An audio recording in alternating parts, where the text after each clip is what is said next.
It's another Friday, so it's another Friday the 13th movie review, and this is the one that they've been working up to for decades. The versus match of the ages, the one that everybody was waiting for. So who will win, and who are you rooting for? Freddy? Sorry, I know it's a Friday the 13th review series, but I mean, it's Freddy. I can't help it.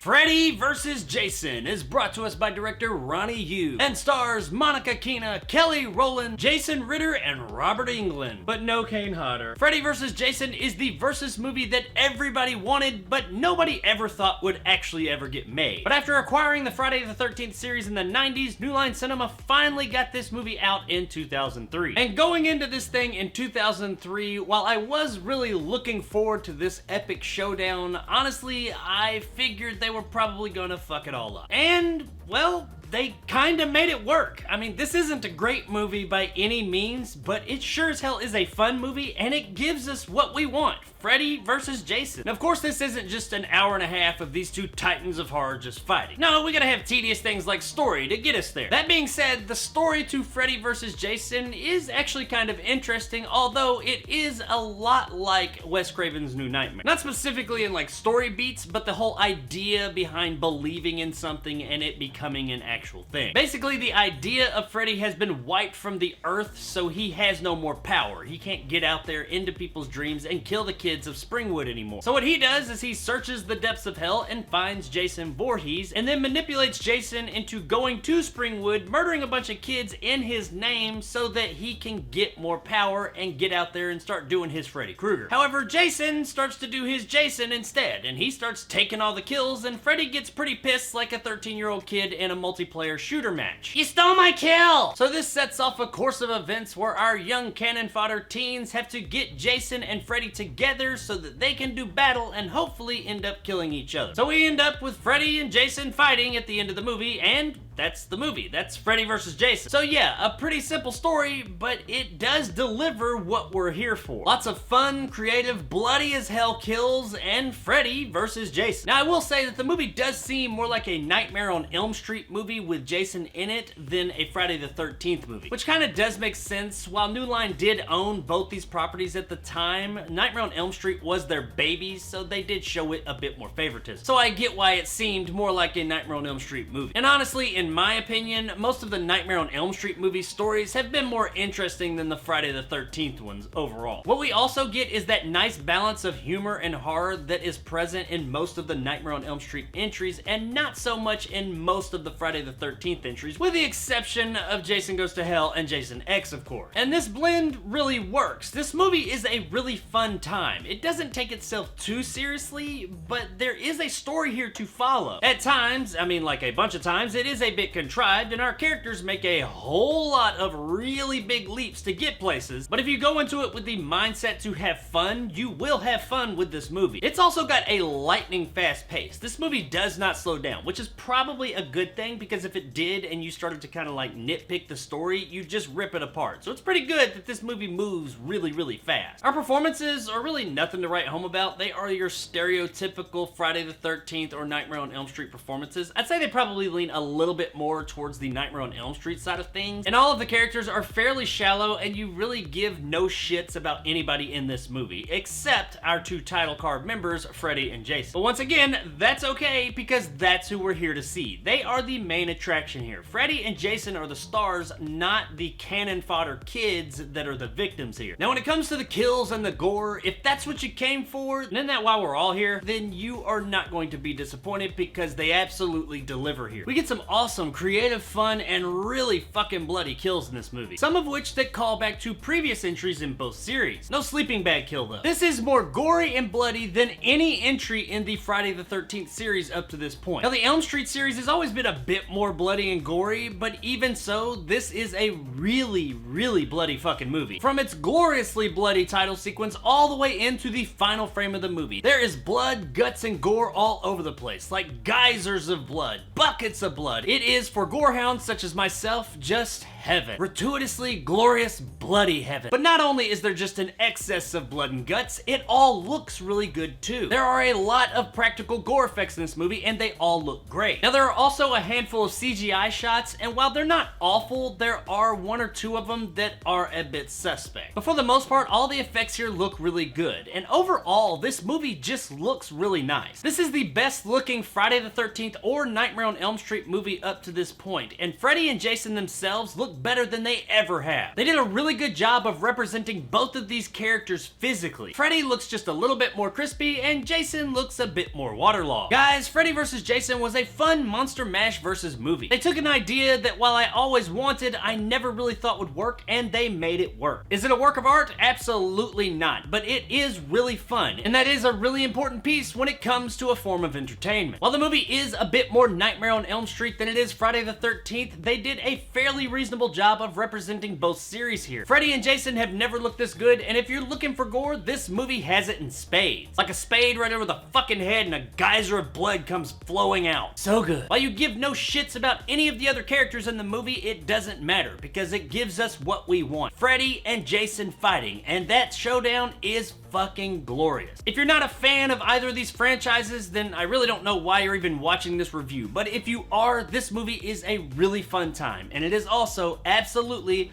worth a buy. Do it! Do it! Show me the money! Do it! You motherfucker! So, Show me the money! do it! This movie's just fun from beginning to end. If you go in knowing what to expect, you're gonna have a blast. So if you're looking for the horror icon versus match of the century, then check out Freddy vs. Jason one night, and I guarantee you're gonna at least have a really fun time. So there it is, guys, my review of Freddy vs. Jason. If you enjoyed and want more content like this, hit that subscribe button and help my little channel grow. If you want to help out the channel, check out my Patreon in the description below and become a jarhead and get some of the awesome benefits that go along with that, like these guys. And possibly join my top tier and become a bad motherfucker like my man Greg. If you liked what I had to say, give me a like. If not, let me know in the comments below why. And as always, stay sexy, Springwood.